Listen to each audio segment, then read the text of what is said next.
So I am finally coming out of the fog of all of the people being sick, including me.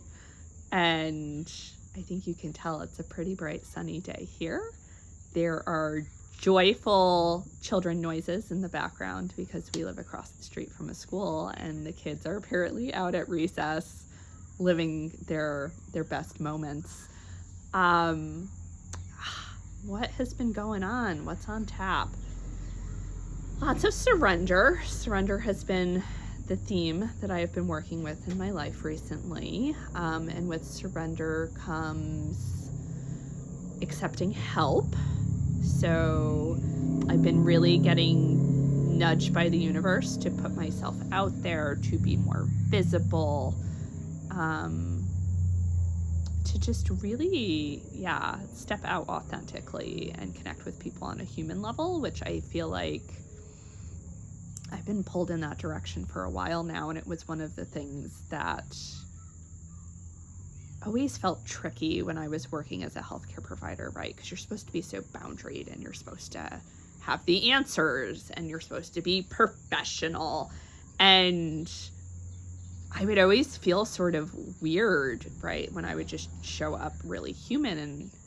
And that is the way I like to show up, because I wanted to connect with people as humans, right? And understand where they were coming from, understand what their barriers were, right? Because this wasn't a knowledge deficit, right? Like, what are the barriers that are keeping you from showing up for yourself? And I think that applies to everybody, right? Everybody, everywhere, in terms of we all have stuff that's self-sabotage. And so, like, where does that come from, and why is it hard for you to show up for yourself, to eat healthy, or to get enough sleep, or to get time alone, or to have any kind of self-care practices, right? And so it's been a journey. It's just been a journey to get to this place of, I'm just going to show up as I am, and I am going to speak from the heart and just be my whole goofy, not having it figured out self, because I certainly do not have it figured out, and put it out there for whoever is looking for that, right? Because somewhere there is a person or group of people who are like, gosh, I wish somebody would just drop the act and not pretend that they have it all together, and just show up as a human, because this curated content and this shoulding is not helping me in any way.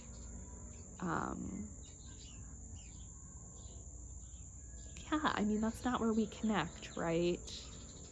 Like, I could get polished up, and I could use the technology, and I could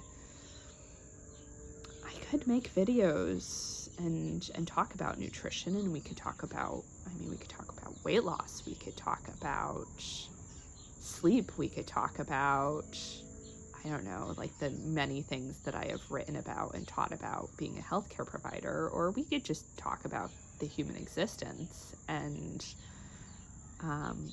how we all need connection, how loneliness is actually really bad for people's health. It's a really poor prognostic indicator, right? It's probably worse for people than smoking. And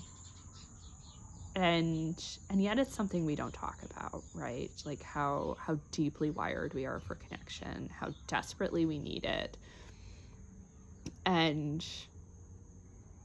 how isolated our society has gotten, right? Where people are so siloed, and there's like this whole idea of the American dream where you get out on your own and you get your piece of property, and it's your little kingdom, and you, lord over your domain. And I mean, who's that serving? Because we're not raising barns together anymore. We're not gathering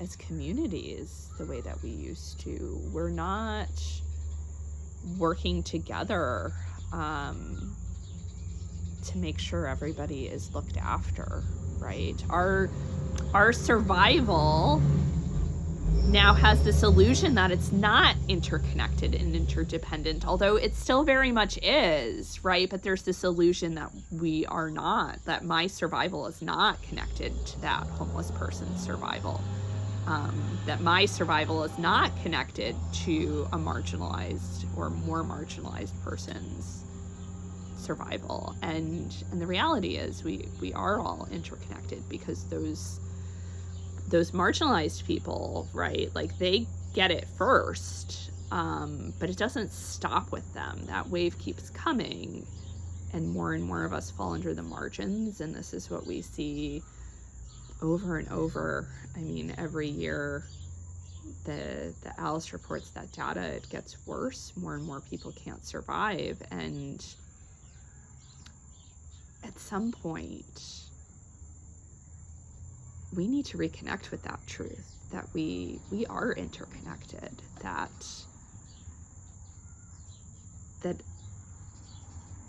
there is no, right, like there's no negotiating here. It's either liberation for all of us, that we are all living freely and allowed to pursue happiness and just, you know, a joyful, sustainable life where we are not struggling to get by. Like, either we all get that or nobody's getting it. And right now there are some people who think they're doing okay, and they're just on the chopping block, and they're not aware, because the middle class is being erased. It's, you know, give it another 10 years and there will not be a middle class. It'll just be the haves and the have-nots. And the haves are a very, very, very minuscule group of people. You know, we're not red and blue. We're not Republicans and Democrats. We are workers and owners. And it has been workers and owners for a really long time. And there are all kinds of cultural narratives to justify why the people who have are better than other people, and all of these systems of oppression and superiority that many of us have been, well, not even many of us, right? Like, we've all been like ingrained into this and grown up with these belief systems, and they're not true. Those people are not more worthy, and they don't deserve to make us all suffer for the sake of having more wealth than they could ever spend or know what to do with. And it's not working for them either, because, like, how miserable must you be to hoard all of the world's wealth? And so the question becomes, right, like, what is the pathway to fix this giant dumpster fire, right? And if you're wondering why you feel sad or you feel anxious, like, look around, my friends. Maybe you're just paying attention, right? Like, is it a mental health disorder? Maybe. Or maybe it's the fact that the world's a dumpster fire.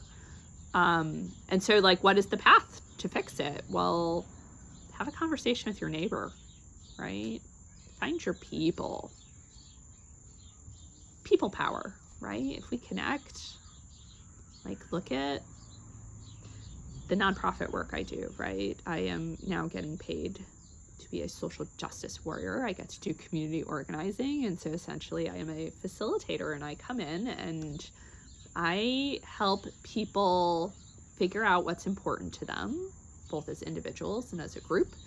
And then I help them figure out how to make that happen, right? So whether they want to advocate for housing, or whether they want to clean up their community, whether they want to get engaged.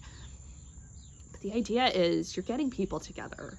You're getting people together and you're getting them to share what's important to them.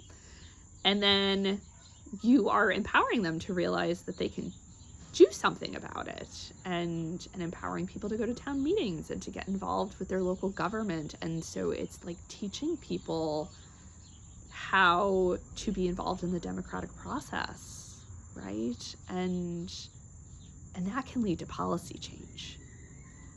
And if we do that in lots of places, right? If you get lots of people together having conversations, and you have those people sending, right, like not necessarily a town or a state representative, but a community representative to a town meeting to speak at public comment, or to ask questions, or to come in a group, or have a bunch of people come, right? Well, then you can potentially influence things where you live.